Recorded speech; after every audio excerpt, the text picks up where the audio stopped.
you get all these lovely old postcards of old towns. You know, you see this kind of stuff an awful lot. And what is fascinatingly wonderful about this is, I know Dumfries. Anybody who knows Dumfries knows this place completely. And there's so much which is still there, even to the interesting point whereby, you know, if you look at a Dumfries town centre photo from, say, the 1950s, what you see are the cars and the buses that are all, but it's been pedestrianised in the last 20 years. So actually, you don't have the cars and the buses on it now. It actually looks more like this in some ways. Some of the buildings are a bit different, but and noticeably, I suppose we've got the horse carriages here rather than, you know, cars, and so fantastic set of top hats here as well.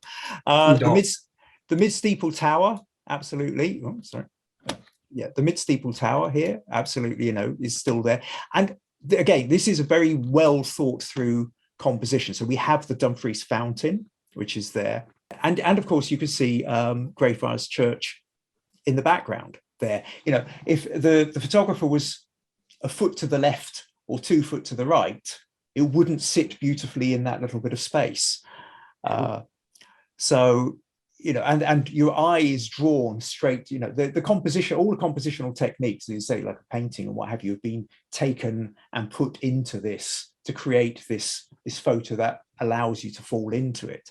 Only now, 120, 30, 40 years later or whatever, we can go, oh, well, where it says Coffee House Hotel, that's where Topshop and Burton's or Boots or Dorothy Perkins or, you know, whatever shop happens to be there, although it may well have closed down during the COVID time. But you can look around and think about where the different shops are, but in a lot of ways, it doesn't look hugely different.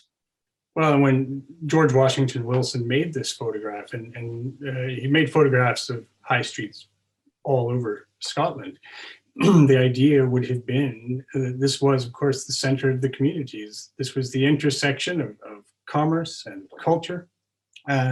One of the places that would have distinguished this particular community from all others. The fountain, of course, in this image would have been, you know, one of the main components of that. It